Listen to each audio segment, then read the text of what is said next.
Si hay algo característico del corazón humano es que siempre ve en el otro aquello que quiere. Eso es algo característico de nuestro corazón. La persona común, muchos de nosotros, miramos a los ricos y poderosos y decimos, eso es lo que yo quiero. Así, esa es la vida que yo quiero, esas son las cosas que yo quiero, esas son las experiencias que yo quiero vivir. Y no es poco común escuchar a veces a personas muy famosas, poderosas, con muchos recursos, decir, cómo yo quisiera una vida más tranquila, cómo me gustaría tener una vida fuera de todo el ruido que me rodea. Y en alguna oportunidad escuché decir a alguien, cómo quisiera tener que trabajar ahí en el campo, o algo físico, decía él, porque estaba muy cargado, estresado. Es interesante. Hay muchas personas que están solas y ven a alguien, que tiene a alguien y dicen, yo quiero a alguien. Y hay personas que tienen a alguien y que tienen a mucha gente a su alrededor y dicen, cómo me gustaría estar solo.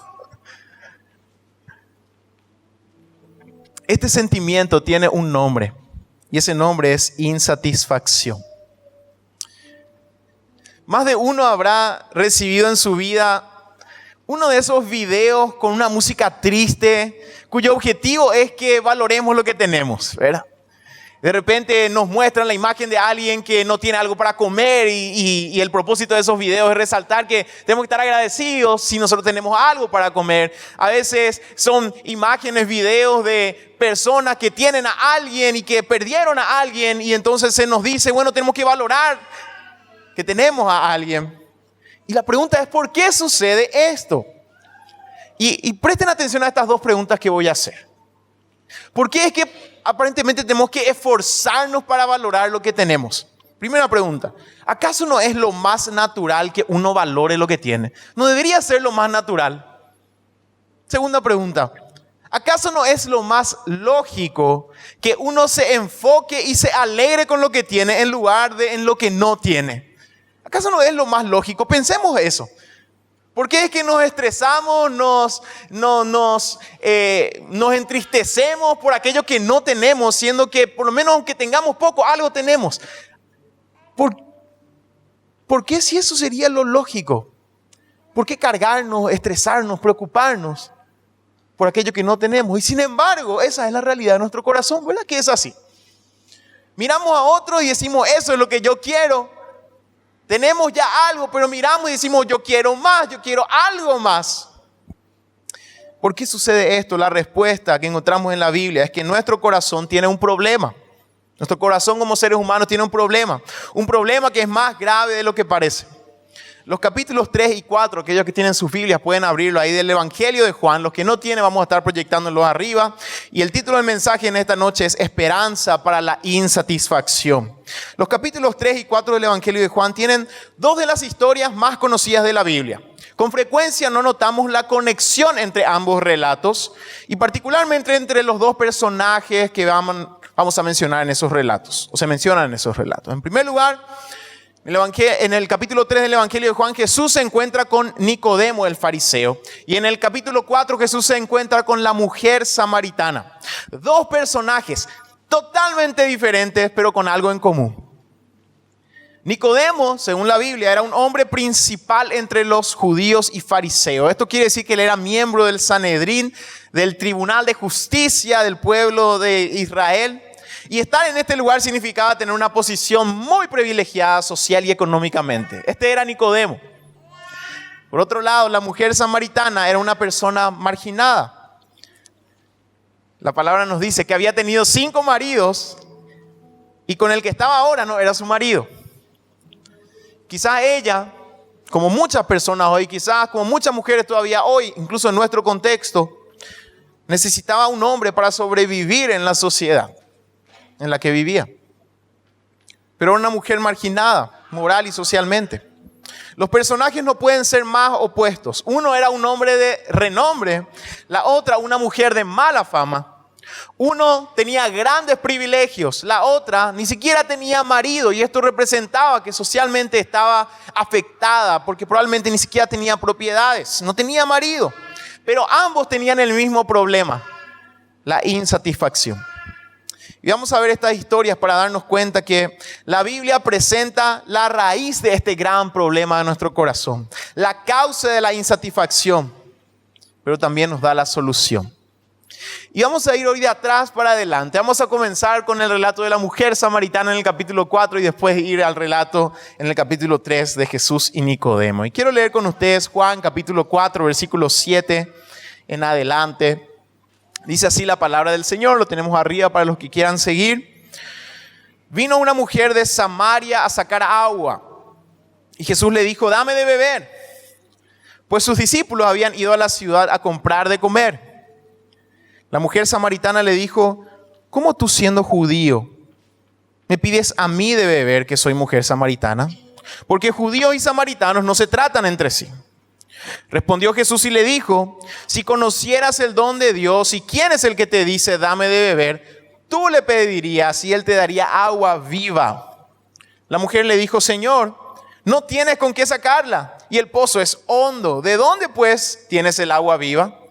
¿Acaso eres tú mayor que nuestro padre Jacob, que nos dio este pozo, del cual bebieron él, sus hijos y sus ganados? Respondió Jesús y le dijo, cualquiera que bebiere de esta agua volverá a tener sed. Mas el que bebiere del agua que yo le daré no tendrá sed jamás, sino que el agua que yo le daré será en él una fuente de agua que salte para vida eterna.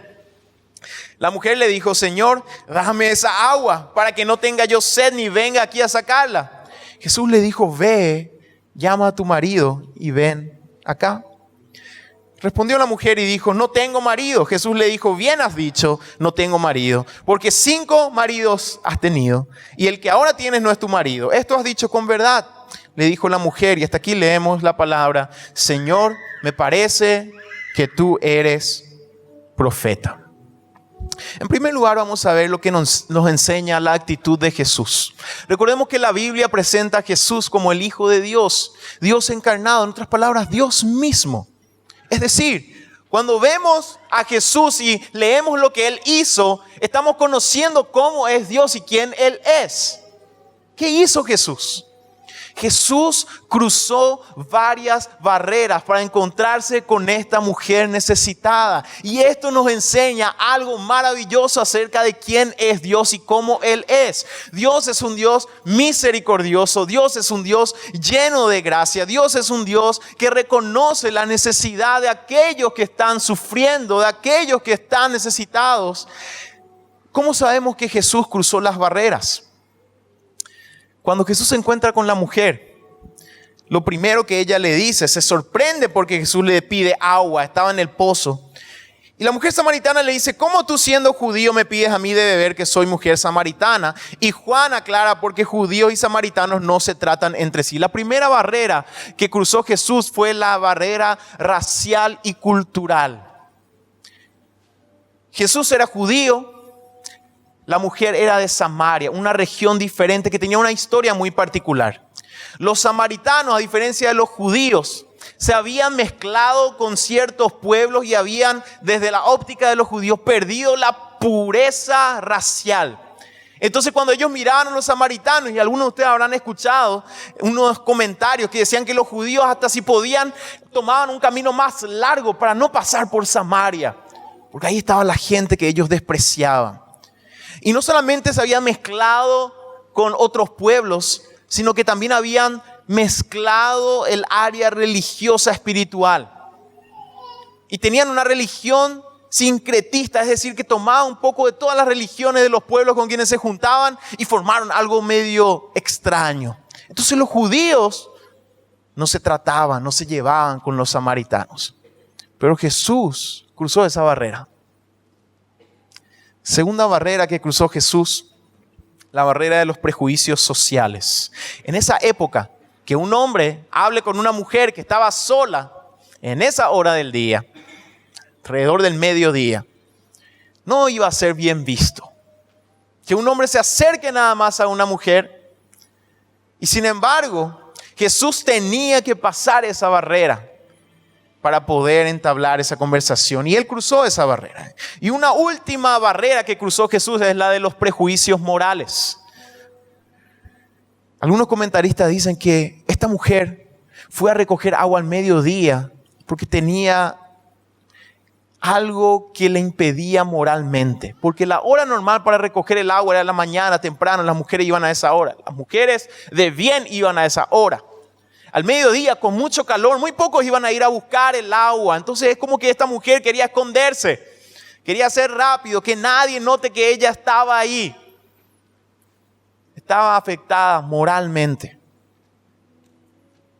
Una persona que quizás nadie hubiese querido, yo me quiero juntar con esa persona, no.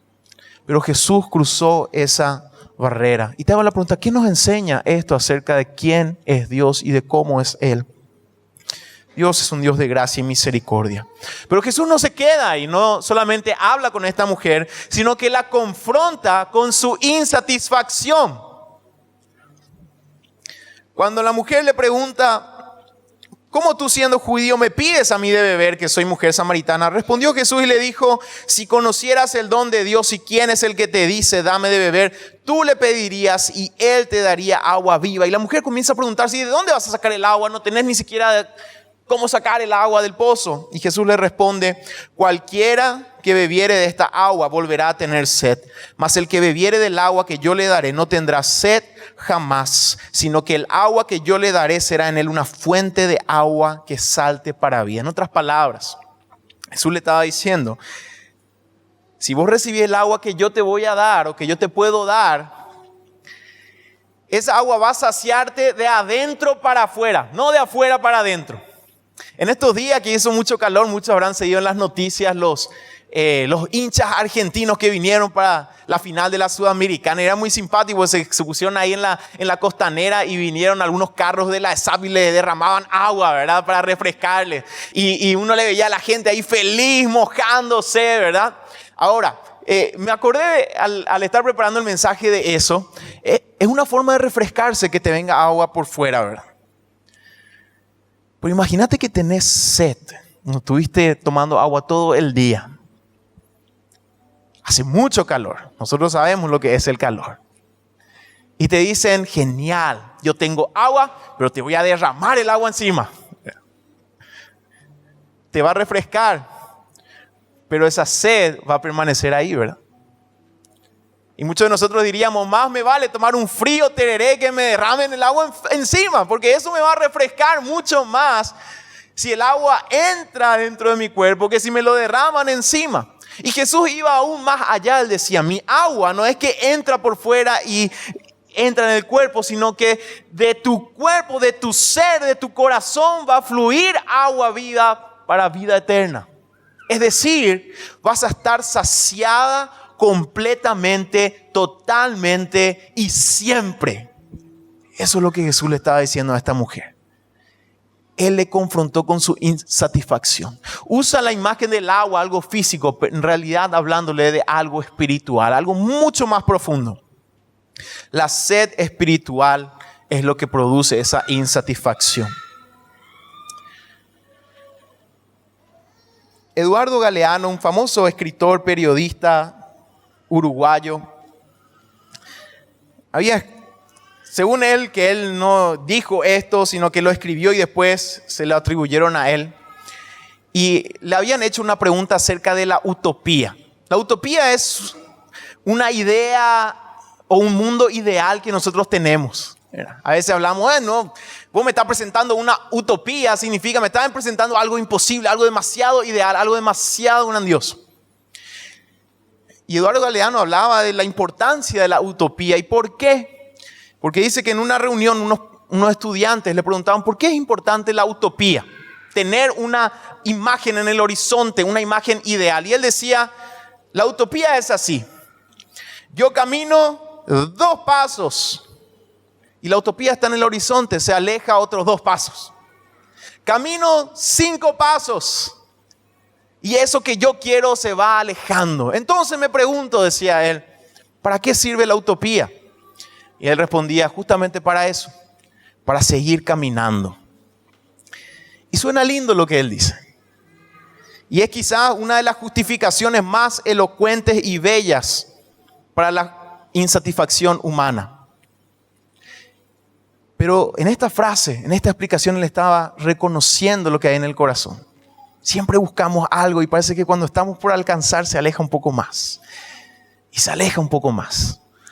Y parece que alcanzamos y logramos algo y aparece algo nuevo. Y él decía, esto es algo bueno porque por lo menos seguimos caminando. Pero la imagen que presenta la Biblia es completamente diferente. Jesús hablaba de agua viva que satisface plenamente.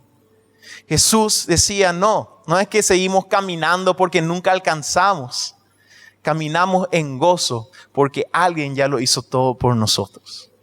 Porque ya no tenemos nada más que agregar. Ese es el mensaje cristiano. Ese es el mensaje de Cristo. Por lo que Él hizo, nosotros ya podemos estar satisfechos y vivir nuestra vida en acción de gracias y seguir caminando, porque aquel que lo hizo todo por nosotros nos agarra de la mano y nos lleva hacia adelante. Lo que vemos en la actitud de la mujer, cuando Jesús ofrece el agua viva a la mujer, le dice, dame de beber esa agua, yo quiero. La mujer reconoce su condición. Podríamos decir que este es un paso muy importante, reconocer, realmente necesito esa agua. Pero Jesús propone tratar el problema de raíz. Y le dice, llámala a tu marido. La mujer le dice, no tengo marido. Y ya hemos leído, Jesús le dice, cierto, 5 maridos has tenido, con el que estás ahora no es tu marido.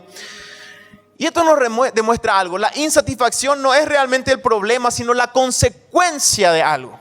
La raíz del problema, como estábamos escuchando hace rato, es lo que la Biblia llama el pecado. El pecado es la separación de Dios. Y el pecado es buscar la satisfacción por nosotros mismos y en otros medios.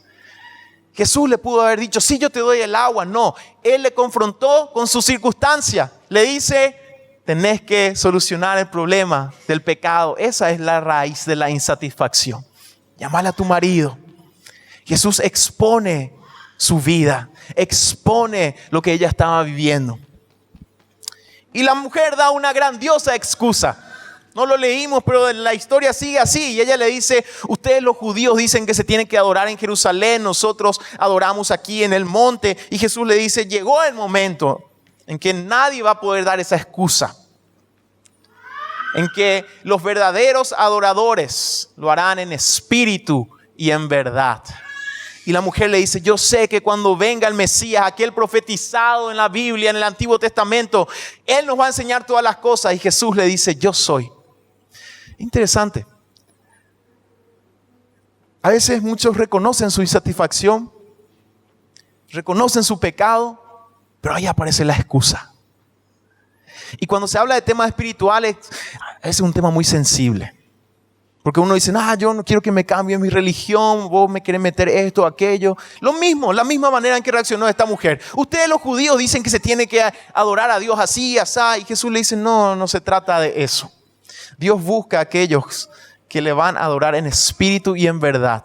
No con religiones, no con lugares, no por medio de otras personas, sino por medio del único camino que Dios estableció, que es Jesús mismo. Y Jesús le dijo, yo soy.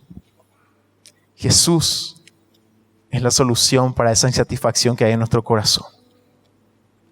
Porque Jesús derramó su sangre para que la raíz del problema desaparezca, nuestro pecado. Y vamos a la otra historia y ya vamos terminando. Vamos atrás en Juan capítulo 3, versículo 1 al 7. Tenemos a un personaje completamente diferente, pero con el mismo problema. Dice así la palabra: había un hombre de los fariseos que se llamaba Nicodemo, un principal entre los judíos. Este vino a Jesús de noche y le dijo: Rabí, sabemos que has venido de Dios como maestro, porque nadie puede hacer estas señales que tú haces si no está Dios con él. Respondió Jesús y le dijo: de cierto te digo, que el que no naciere de nuevo no puede ver el reino de Dios. Nicodemo le dijo: ¿cómo puede un hombre nacer siendo viejo? ¿Puede acaso entrar por segunda vez en el vientre de su madre y nacer? Respondió Jesús: de cierto te digo, que el que no naciere de agua y del Espíritu no puede entrar en el reino de Dios. Lo que es nacido de la carne, carne es, y lo que es nacido del Espíritu, Espíritu es. No te maravilles de que te dije, os es necesario nacer de nuevo. Hay que reconocer que no todos somos iguales.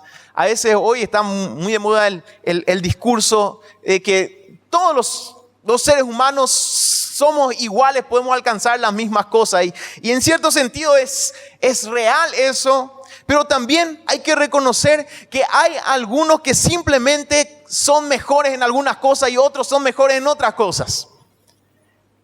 Y alguno por ahí dijo alguna vez, por algo existen los estereotipos, dice. Por ejemplo, la disciplina de los orientales. Hay que reconocer. A nosotros nos cuesta un montón lo que para ellos tal vez he aprendido desde chiquititos. La inteligencia de los árabes y de los indios para las matemáticas, por ejemplo. El emprendedurismo de los estadounidenses. La habilidad para los negocios de los judíos o los alemanes, ¿verdad? Por algo, decía un escritor, por algo existen los estereotipos. Porque realmente reflejan en cierta forma la realidad. Y podríamos decir también nosotros la amabilidad de nosotros los paraguayos, ¿verdad? Que todo el mundo pondera, el que viene aquí se enamora de ese trato que nosotros le damos y parece que nos sale tan natural. A nivel micro sucede lo mismo. Algunas familias parece que hay personas que simplemente resaltan más que otro en algún área. Y ahí donde uno es bueno en algo, el otro es bueno en otra cosa.